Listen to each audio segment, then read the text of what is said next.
Kind of feels like it's June 2022, but this time it's November, and this time it's FTX. If you guys are wondering what we're doing with our FTT tokens and Solana tokens, suffice to say we have far less of them. Actually, we sold FTT 4 days ago when it was still above $20. And we did a trade alert for Solana today, last night actually as well. But so here's a comment from one of our CT Club members saying, "You the man, Toby." Toby is another part of the CT Club. Thank you. Yeah. Not many people left like you guys. You saved me from sell. Now FTT, $15. Patreon money well spent. Really happy to help you guys out in especially these volatile, unknown type of situations. The best you can do is be conservative and constrictive, and I think we'll be better for it. This is also an excellent time, dollar cost average. If you thought $20,000 was a good level, we were skeptical that we would reach these lows again, but here we are. Are you buying? I am, and that's not financial advice. But what we're here to talk about is what's happening, or maybe not happening anymore, between FTX and Binance. Was this just one more twist in the story from CZ Binance actually not saving the day for his competitor and now just letting them crash and burn? I guess Binance took a look at FTX books and they declined to buy them out. They declined to purchase FTX or acquire it. And what's most unfortunate is that there's still people who keep their coins on centralized exchanges. And now, because FTX was relying on Binance, this buyout, to provide the liquidity for these users to withdraw off the exchange, now that's not happening anymore. And I don't think people are going to be getting their funds back. There's an investigation now being launched against FTX and how they're handling their users' funds. There's rumors now saying that FTX is who bailed out Alameda Research, and that's what caused this huge deficit in their balance in FTX and why they are having this liquidity crisis. Also, the majority of the FTX legal team has quit. That's never a good sign. They don't think they have anything to actually defend or work for. So it's not looking good for centralized platforms yet again. It's been 5 months since the downfall of lending platforms and centralized platforms, and here we are again with one more reminder. Don't be taking your funds off of one centralized exchange onto another thinking they're going to be any better.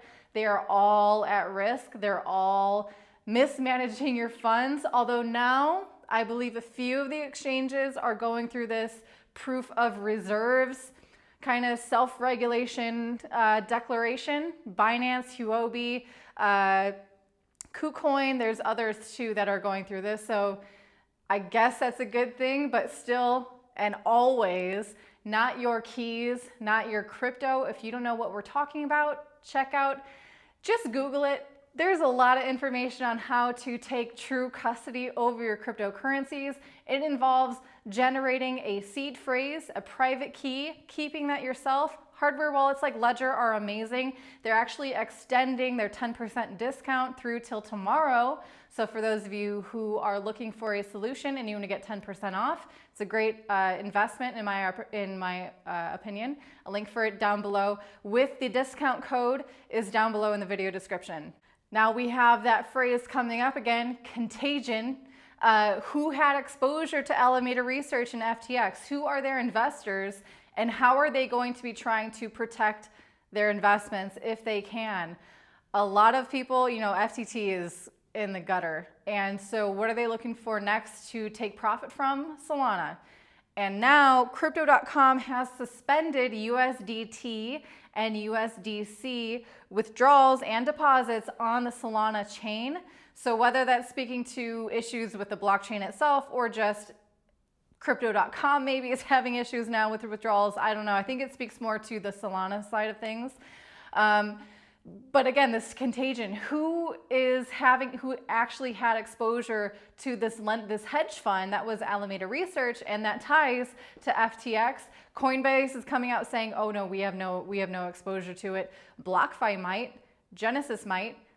So I think this isn't over. So get ready for this to be yet another excuse for regulators to say we need to regulate crypto. I think actually Gillibrand already came out and said, you know what happened with FTX? It's why I need to pass this crypto legislation bill, because regulators stop fraud from happening, right? Because there's no more fraud in this world, right? Because regulators exist. Regulators are run by the mafia. They're all scammers. They take just look at 2008 or 2007, 2008. The regulators. Exactly.